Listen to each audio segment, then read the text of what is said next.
வணக்கம் நண்பர்களே. திருச்செந்தூர் முருகன் கோவில் வியப்பூட்டும் வரலாறு.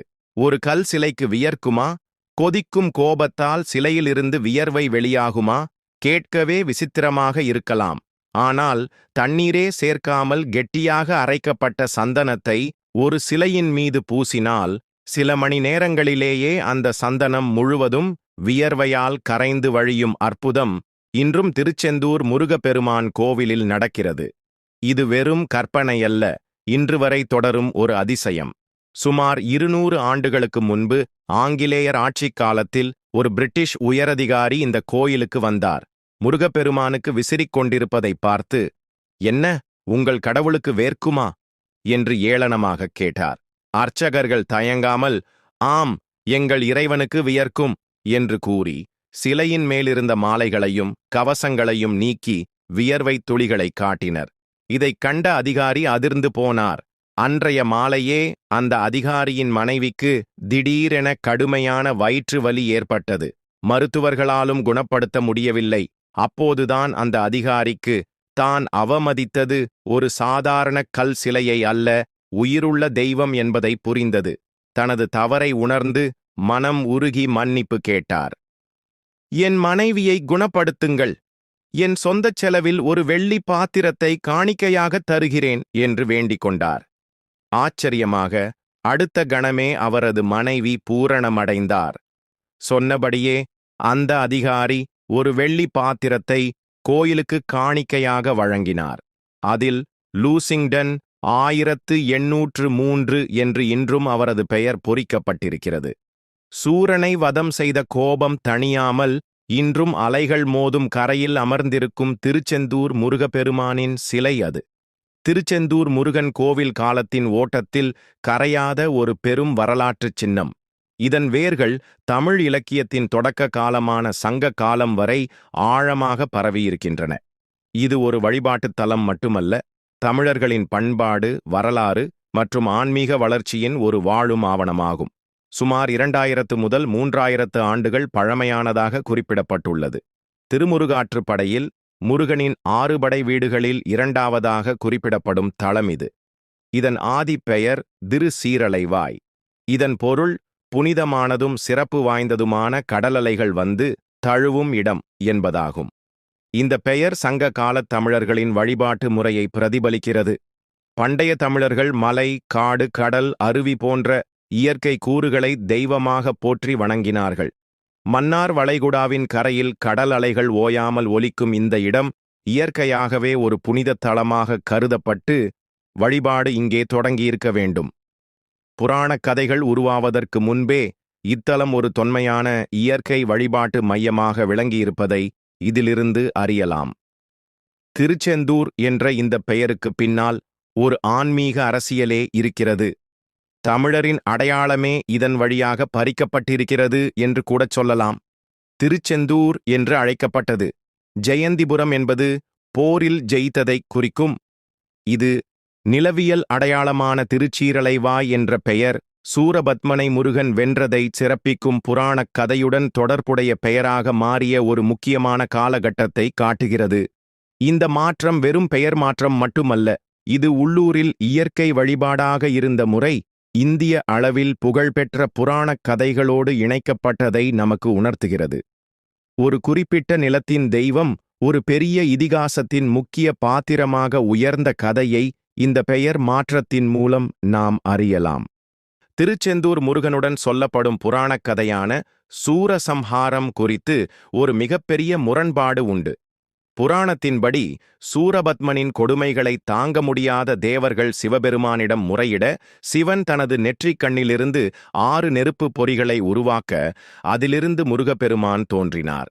சூரபத்மனை வதம் செய்வதற்காக புறப்பட்ட முருகன் தனது படை வீட்டை திருச்சீரலைவாயில் அமைத்தார். இந்த தளத்தில் தேவர்களின் குருவான வியாழ பகவான் முருகனைச் சந்தித்து அசுரர்களின் வரலாற்றையும் பலவீனங்களையும் எடுத்துரைத்தார். பின்னர் முருகன் தனது தளபதி வீரபாகுவை சூரபத்மனிடம் தூது அனுப்பினார். தூது தோல்வியுற்றதால் போர் மூண்டது. 6 நாட்கள் நீடித்த போரின் முடிவில் மாமரமாக உருமாறி நின்ற சூரபத்மனை முருகன் தனது வேலாயுதத்தால் இரண்டாகப் பிளந்தார். பிளந்த மரத்தின் ஒரு பகுதி மயிலாகவும் மற்றொரு பகுதி சேவலாகவும் மாறியது. முருகன் மயிலை தனது வாகனமாகவும் சேவலை தனது கொடியாகவும் ஏற்று சூரனை ஆட்கொண்டார். இந்த பெரும் வெற்றிக்குப் பிறகு வியாழ பகவானுடைய வேண்டுகோளுக்கு இணங்க தேவ சிற்பியான விஸ்வகர்மாவைக் கொண்டு இத்தலத்தில் ஒரு கோவில் எழுப்பப்பட்டது. இந்த கதையை உற்று நோக்கினால் இது இராமாயணக் கதையைப் போலவே இருக்கும். கந்த புராணத்தில் 6 காண்டம், இராமாயணத்திலும் 6 காண்டம். கந்த புராணத்தில் நாயகன் முருகன், இராமாயணத்தில் இராமன்.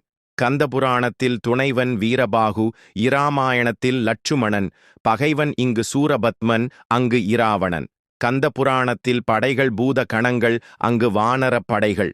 இங்கு தேவர்களும் இந்திரனும் சிறையில், அங்கு சீதை சிறையில். கந்தபுராணத்தில் போருக்கான காரணம் சூரனுடைய தங்கை அசமுகி, இராமாயணத்தில் இராவணனின் தங்கை சூர்பனகை.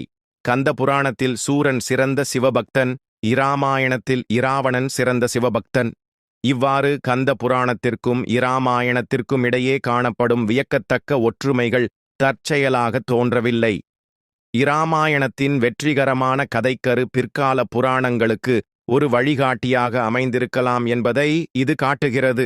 இன்னும் தெளிவாகச் சொல்லப்போனால், இந்த கந்த புராணமே வடமொழியில் இயற்றப்பட்ட ஒரு புராணத்தின் தமிழ் மொழிபெயர்ப்புதான்.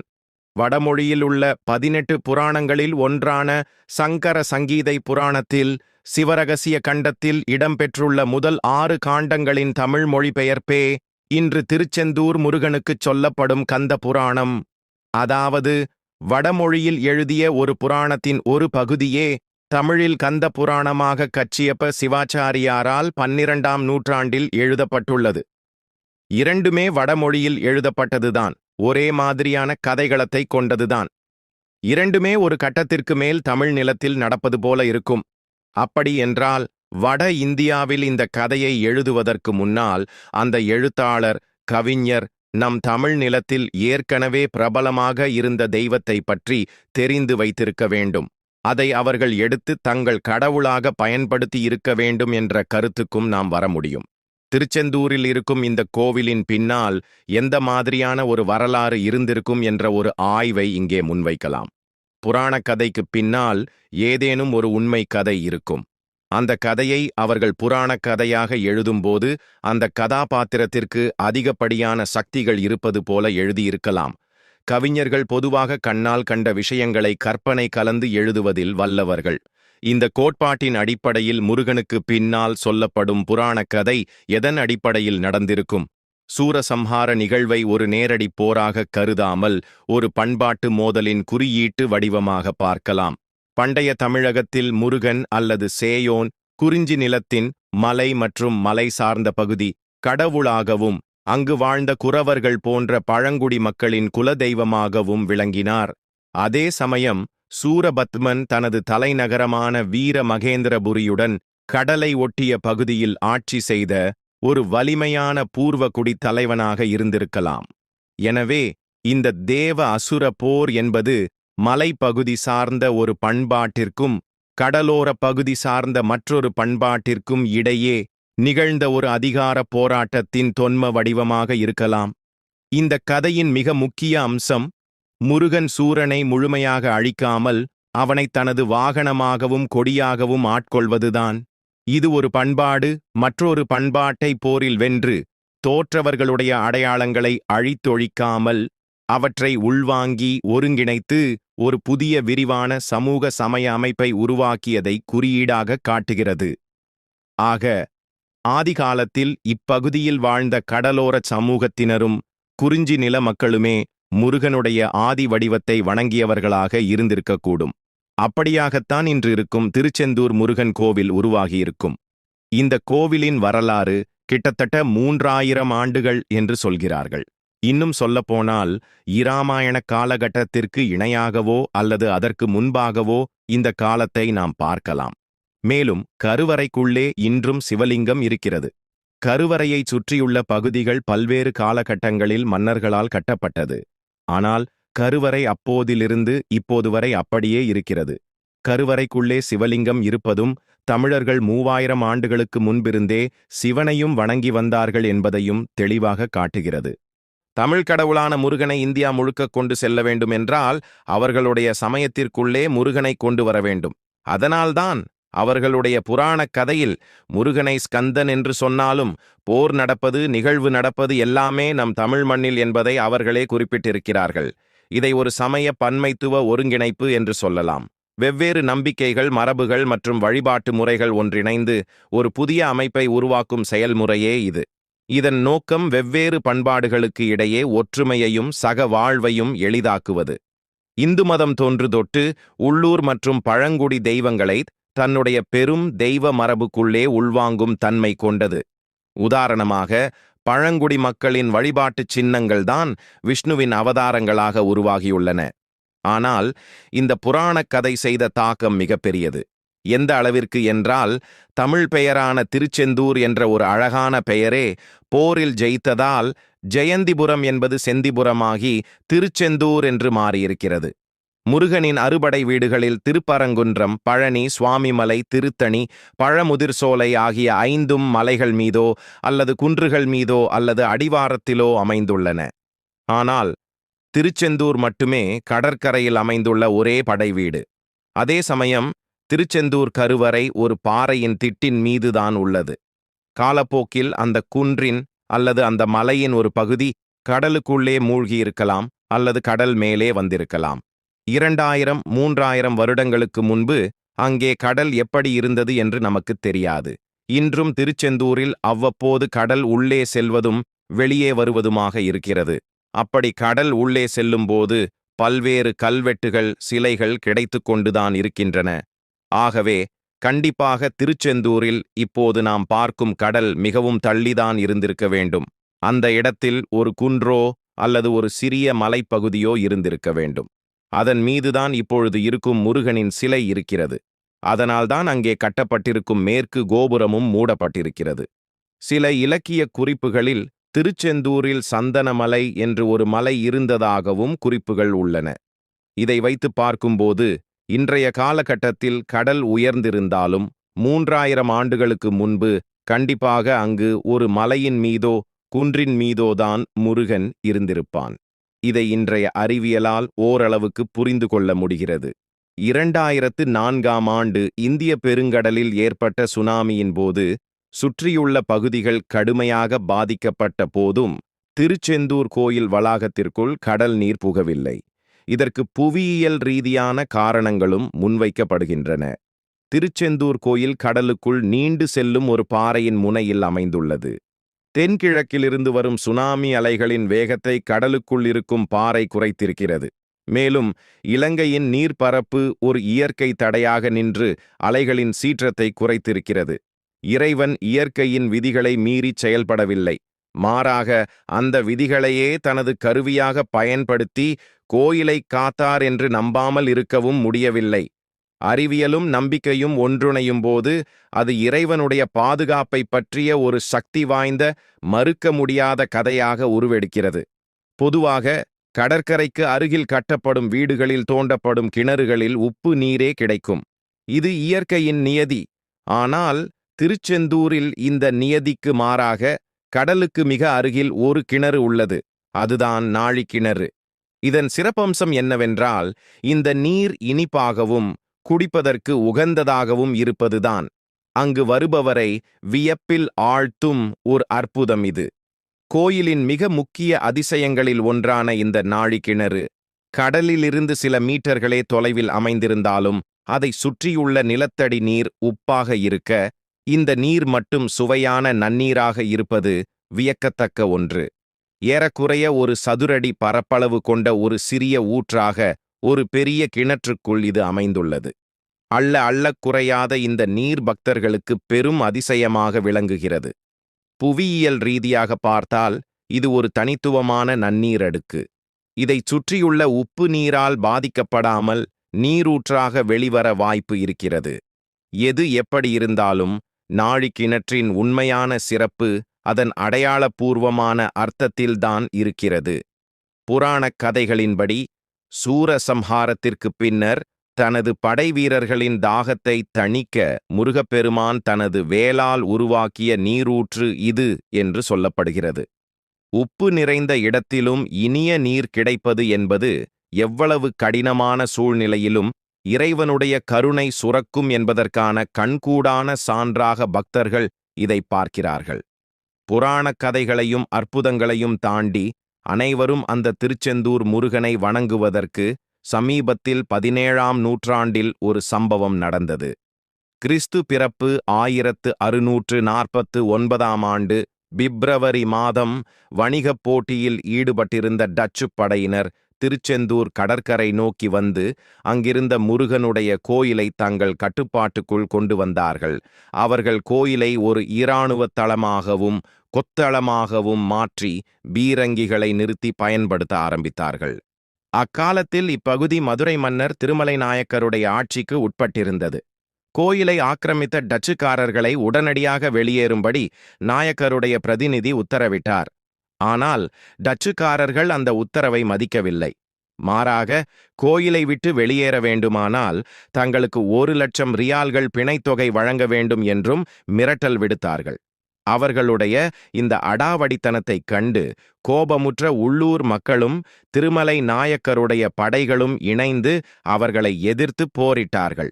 இந்த மோதலில் டச்சு படையினர் சிலர் கொல்லப்பட்டனர். மக்களின் கிளர்ச்சி வலுத்ததால் டச்சுக்காரர்கள் கோயிலை விட்டு தப்பிச் செல்ல முடிவு செய்தார்கள். வெளியேறுவதற்கு முன்பு கோயிலின் கருவூலத்தை கொள்ளையடித்து தங்கள் கப்பலில் ஏற்றிக்கொண்டு புறப்பட்டு விட்டார்கள். இவ்வாறு டச்சுக்காரர்கள் சிலைகளோடு கடலில் பயணிக்கத் தொடங்கிய சிறிது நேரத்திலேயே முருகனுடைய திருவிளையாடல் ஆரம்பித்துவிட்டது. ஒரு பெரும் புயலும் மழையும் உருவானது. கடல் கொந்தளித்தது. கப்பல் கவிழ்க்கும் நிலைக்குச் சென்றது.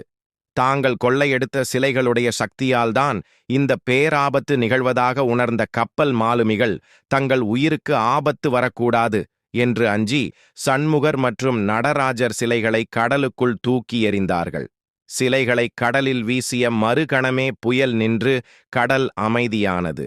டச்சுக்காரர்கள் தங்கள் நாட்டுக்கு தப்பிச் சென்று விட்டார்கள். இந்த 2 சிலைகளும் கடலில் வீசப்பட்டு சில ஆண்டுகள் கடந்தன. தீவிர முருக பக்தரும் திருமலை நாயக்கருடைய உள்ளூர் பிரதிநிதியுமான வடமலையப்ப பிள்ளை சிலைகள் கொள்ளை போனதால் மிகுந்த மனவேதனையில் இருந்தார். ஒரு நாள் இரவு அவரது கனவில் தோன்றிய முருகன் தனது சிலைகள் கடலுக்குள் இருக்கும் இடத்தை குறிப்பிடுகிறார். அந்த இடத்தில் ஒரு எலுமிச்சம் பழம் கடலில் மூழ்காமல் மிதக்கும் என்றும் அதற்கு மேலே வானத்தில் கருடன் ஒன்று வட்டமிடும் என்றும் அடையாளமாக முருகன் கூறினார். கனவில் கிடைத்த குறிப்பின்படி வடமலையப்ப பிள்ளை உள்ளூர் மக்களின் உதவியுடன் கடலில் முத்து குளிக்கும் மீனவர்களோடு படகுகள் கடலுக்குள் சென்றார். முருகன் குறிப்பிட்ட அடையாளங்களைக் கண்டு அந்த இடத்தில் கடலுக்குள் மூழ்கி தேடினார்கள். அதாவது எலுமிச்சம் பழம் மிதந்தது. வானத்தில் கருடன் வட்டமிட்டான். வியக்கத்தக்க வகையில் சண்முகர் மற்றும் நடராஜர் சிலைகள் கடலுடைய அடியிலிருந்து மீட்கப்பட்டன. மீட்கப்பட்ட சிலைகள் மிகுந்த மகிழ்ச்சியோடு கரைக்கு கொண்டு வரப்பட்டன. பல ஆண்டுகள் கடல் நீரில் இருந்ததால் ஏற்பட்ட உப்புத்தன்மையால் ஏற்பட்ட அரிப்பை இன்றும் சண்முகருடைய திருமேனியில் காணலாம். கிறிஸ்து பிறப்பு 1653ஆம் ஆண்டு மீட்கப்பட்ட சிலைகள் மீண்டும் கோயிலில் முறைப்படி பிரதிஷ்டை செய்யப்பட்டு குடமுழக்கு விழா வெகு விமர்சையாக நடத்தப்பட்டது. 16ஆம் நூற்றாண்டில் திருவிதாங்கூர் மன்னர் ஆட்சி காலத்தில் கோயிலை சீரமைத்ததற்கான கல்வெட்டுச் சான்றுகளும் இருக்கின்றன. பிற்காலத்தில் சிதிலமடைந்த கோயிலை மௌனசாமி, காசி சுவாமி, ஆறுமுக சுவாமிகள் ஆகிய மூவரும் புனரமைத்த வரலாறும் இருக்கிறது. சுமார் 3000 ஆண்டுகளுக்கு முன்பு திருச்செந்தூர் முருகன் கோயிலை கட்டியது யார் என்ற கேள்விக்கு வரும்போது 2 விதமான பதில்கள் கிடைக்கின்றன. இதற்கு பின்னாலும் ஒரு ஆன்மீக அரசியல் இருக்கிறது. இணையதளத்தில் கோயிலை கட்டியது விஸ்வகர்மா என்று குறிப்பிடப்பட்டிருக்கிறது. அதே சமயத்தில் தமிழ்நாட்டின் அதிகாரபூர்வ இணையதளத்தில் இந்த கோயிலை கட்டியவர் மயன் என்று சொல்லப்படுகிறது. இது ஒரு எளிய தகவல் பிழை என்பதை விட இருவேறுபட்ட கலாச்சாரம் மற்றும் இறையியல் கண்ணோட்டங்களுடைய பிரதிபலிப்பாக இது அமைந்திருக்கிறது. ஒரு தரப்பினர், குறிப்பாக அகில இந்திய புராணங்களின்படி தேவர்களுடைய குருவான வியாழ பகவானுடைய வேண்டுகோளுக்கு இணங்க தேவர்களுடைய சிற்பியான விஸ்வகர்மா இந்த கோயிலை கட்டியதாக கூறுகிறார்கள். இவ்வாறு சொல்வதால் இது கோயிலுடைய தோற்றத்தை சமஸ்கிருத மரபு மற்றும் தேவலோகத்தோடு தொடர்புபடுத்துகிறது. மற்றொரு தரப்பினர் கோயிலின் அதிகாரபூர்வ இணையதளம் உள்ளிட்ட உள்ளூர் மக்களின் மரபுகளின்படி சூரபத்மனை வென்ற முருகப்பெருமான் சிவபெருமானுக்கு நன்றி செலுத்தும் விதமாக அசுரர்களுடைய சிற்பியான மையனை கொண்டு இந்த கோயிலை கட்டியதாகச் சொல்கிறார்கள். இந்த முரண்பட்ட கருத்துக்களுக்கு பின்னால் ஆழமான அர்த்தங்கள் இருக்கின்றன. கோயிலை கட்டியது மையன் என்று சொன்னால் அது தமிழ் மரபில் கட்டப்பட்ட தமிழர் கோவில் என்று ஆகும். ஆனால் அதையே கோயிலை கட்டியது விஸ்வகர்மா என்று சொல்லும்போது சமஸ்கிருத மரபோடு வேதத்தோடு தொடர்புடையதாகிறது. அப்படியென்றால் முருகனுடைய அந்த வரலாறு அந்த கதை வேதத்தோடு தொடர்புடையதாகிறது. வடநாட்டு வாசம் வீச ஆரம்பிக்கிறது. உண்மையில் மையனை விஸ்வகர்மா என்றும் சொல்வார்கள். இன்னும் சொல்லப்போனால் வியாழ பகவான் என்று சொல்லப்படும் குரு பகவானே மயன்தான் என்ற நம்பிக்கையும் தமிழ் மண்ணில் இருக்கிறது. ஆக இந்த கோயிலை கட்டியது யார் என்ற பெயரில் கூட ஒரு ஆன்மீக அரசியல் நடந்து கொண்டுதான் இருக்கிறது. சமீப காலமாக முருகனை இந்திய அளவிற்கு பிரபலமான தெய்வமாக இவர்கள் முன்னெடுத்துச் செல்வது நல்ல விஷயம்தான். ஆனால் அதை அரசியலாகச் செய்வதுதான் நம்மால் ஏற்றுக்கொள்ள முடியவில்லை. தமிழ்நாட்டில் ஒவ்வொரு வீட்டிலும் முருகனுடைய படம் இருக்கும், வேல் இருக்கும், சிலை இருக்கும். ஆனால் வடநாட்டில் யாருடைய வீட்டிலும் முருகனுடைய படம் இருக்காது. தேசிய தெய்வமாக இவர்கள் முருகனை பார்த்தாலும் நம் தமிழ் முருகனை அவர்கள் வீட்டுக்குள்ளே அனுமதிப்பதில்லை. அதற்கு அவர்கள் சொல்லும் காரணம் போருக்கான தெய்வம் முருகன் என்பதால் வீட்டுக்குள்ளே சண்டை வந்து கொண்டிருக்கும் என்கிறார்கள். ஆம், முருகன் ஒரு தமிழன். தமிழன் என்றாலே அவனுக்குள்ளே ஒரு போர்க்குணம் இருந்து கொண்டுதானே இருக்கும். இறுதியாக திருச்செந்தூர் கோவில் வெறும் கோவில் மட்டுமல்ல, காலம் கடந்து நிற்கும் தமிழர்களுடைய ஆன்மீக அடையாளம். ஒவ்வொரு அணுவிலும் வரலாறு, நம்பிக்கை மற்றும் வியக்கத்தக்க அதிசயங்கள் நிறைந்திருக்கும் ஒரு புண்ணிய பூமி. லூசிங்டனுடைய வெள்ளி பாத்திரத்தில் தொடங்கி கடலில் மிதந்த எலுமிச்சம்பழம் வரை சாதாரண மனிதனின் பக்தியும் இறைவனுடைய கருணையும் ஒன்றிணையும் அற்புதங்கள் இங்கே அன்றாடம் நடந்து கொண்டே இருக்கின்றன. டச்சு படையெடுப்பின் போதும், சுனாமியின் போதும், பிற இயற்கை சீற்றங்களின் போதும் திருச்செந்தூர் முருகன் தன்னை நம்புபவர்களை கைவிட்டதே இல்லை என்பதையே வரலாறு காட்டுகிறது. புராணங்களும் கதைகளும் நம்பிக்கைகளும் ஒருபுறம் இருந்தாலும் திருச்செந்தூர் ஒரு உண்மையான உணர்வு. கடலோரம் அமர்ந்திருக்கும் முருகனை தரிசிக்கும் போது நம் மனபாரங்கள் எல்லாம் கரைந்து ஒரு ஆழ்ந்த அமைதி நம்மை ஆட்கொள்கிறது. அந்த கடல் அழகின் ஓசையில் காலங்கள் கடந்தும் ஒலிக்கும் தமிழர்களுடைய ஆன்மீகத்தின் குரல் கேட்கிறது. இந்த நவீன உலகில் அறிவியலும் தொழில்நுட்பமும் மலர்ந்துவிட்டாலும் திருச்செந்தூர் போன்ற புனித தலங்கள் நமக்கு உணர்த்துவது ஒன்றுதான். கடவுள் வெறும் சிலை அல்ல, அது நம் ஆழ மனதில் இருக்கும் நம்பிக்கை. அந்த நம்பிக்கைதான் நம்மை வாழ்வின் சவால்களை எதிர்கொள்ளவும், தோல்விகளை கடக்கவும், அன்பையும் கருணையையும் கடைபிடிக்கவும் உதவுகிறது. திருச்செந்தூர் முருகன் கோவில் நம் தமிழர்கள் விட்டுச் சென்ற ஆன்மீக பொக்கிஷம். அதை நாம் போற்றி பாதுகாத்து அடுத்த தலைமுறைக்கும் கொண்டு சேர்க்க வேண்டும். இது வெறும் கடமை மட்டுமல்ல, ஒரு வரம். அந்த வரத்தை பெற்ற நாம் கொடுத்து வைத்தவர்கள். திருச்செந்தூருக்கு ஒரு முறை சென்று வாருங்கள். அங்கு வீசும் காற்றில், அங்கு எழும் ஒளியில், அங்கு ஒளிரும் விளக்கின் ஒளியில் உங்களுக்குள் ஒரு மாற்றம் நிகழும். அதுதான் திருச்செந்தூர் முருகனுடைய மகிமை. இந்த பதிவு பிடித்திருந்தால் லைக் செய்து நமது சேனலை சப்ஸ்கிரைப் செய்து கொள்ளுங்கள். நன்றி, வணக்கம்.